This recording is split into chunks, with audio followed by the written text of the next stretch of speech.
নমস্কার, আপনারা দেখছেন আওয়ার ভয়েস নিউজ, সর্বদা আপনাদের পাশে, আপনাদের সাথে।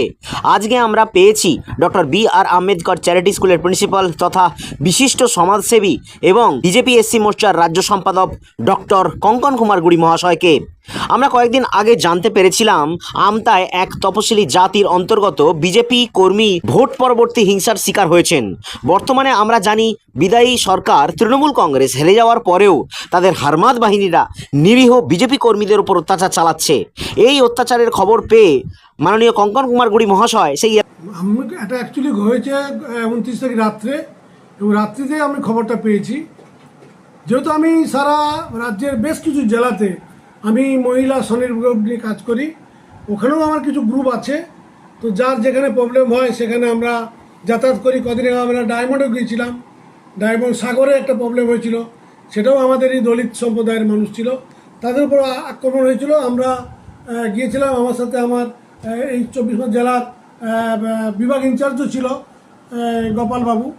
তো আমরা এখানেও খবর পেয়ে আমরা রাতেই পুলিশকে ফোন করি, এবং যেহেতু আমাদের বর্তমানে বিজেপি সরকার, আমি একজন এসসি মোর্চার রাজ্য সম্পাদক হিসাবে আমাদের মাননীয় মুখ্যমন্ত্রী শুভেন্দু অধিকারী মহাশয় এবং রাজ্য সভাপতি সমীর ভট্টাচার্য বারবার বলছেন যে আমাদের এই সরকারে কোনো রকম জাতি ধর্ম কোনো রং টং না দেখে যদি কোনো গণ্ডগোল কেউ যদি গণ্ডগোল করে তাকে উপযুক্ত শাস্তি দিন, এবং পুলিশ প্রশাসনকে একদম পুরা ছাড় দিয়ে দিচ্ছে, তারা নিরপেক্ষ বিচার করে দোষীকে শাস্তি দেবে। তার জন্য আমরা ছুটে যাই সব জায়গায়। বিগত দিনে আমরা দেখেছি তৃণমূল সরকার থাকা অবস্থাতেই আপনি আপনার প্রাণ সংশয় উপেক্ষা করে রাজ্যের বিভিন্ন প্রান্ত যেমন মেদিনীপুর, ঝাড়গ্রাম, পুরুলিয়া, বারুইপুর, রানাঘাট, শান্তিপুর সহ বিভিন্ন এলাকায় ছুটে বেরিয়েছেন, এবং রাজ্যের পিছিয়ে পড়া তপশিলি জাতিভুক্ত মানুষরা যখন সমস্যায় পড়েছে তখন আপনি নানা সাহায্যের মাধ্যমে এগিয়ে এসেছেন। বর্তমানে আপনারা রাজ্যে সরকার গড়েছেন, এই অবস্থায় এই ঘটনা অনভিপ্রেত, তো কি দেখছেন আপনি? করেছে, এবং কালকে আমরা গিয়েছিলাম অসুস্থ পরিবারের কাছে গিয়েছিলাম, এবং সেখানে আমরা আমাদের বিজেপির এমএলএ, বর্তমান এমএলএ এবং মণ্ডল সভাপতি, বুথ সবাইকে খবর দিয়েছিলাম। এমএলএ সাহেব আসতে পারেননি, কিন্তু মণ্ডল সভাপতি এবং কিছু বুথ সভাপতি প্রেজেন্ট ছিল।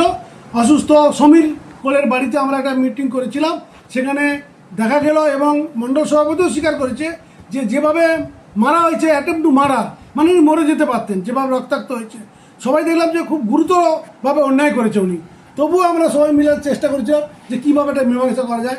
কিন্তু মাননীয় সমীর কোলে, যিনি অসুস্থ, যিনি আক্রান্ত হয়েছেন, তিনি বললেন যে বিগত দিনেও টিএমসি সরকারের সময়েও অনেকবার ওনার উপর আক্রমণ হয়েছে, এবং জোর করে ওনার কিছু দোকান লুটপাট করে নিয়েছে, এবং সেই সময় তৃণমূলের হারমাদ বাহিনীরা জোর করে ওনাকে রাজি করিয়ে, মানে অন্যায়ের বিরুদ্ধে না লড়ে যে অন্যায় করেছে তার ফেভারে দিয়ে ওনার উপর ওনার দোকান টোকান কিছু এখনও আপনি অধিকার করে নিয়েছে।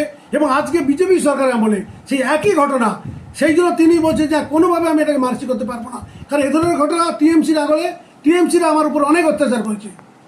তো এই অবস্থায় আমি জয়পুর থানার ওসিকে ফোন করি, এবং যেহেতু 2 কিলোমিটার দূরে ওনার থানা, আমরা থানায় যাই, আমরা রাজ্য কমিটি সব থানায় যাই, এবং ওসি সাহেবকে রিকোয়েস্ট করি।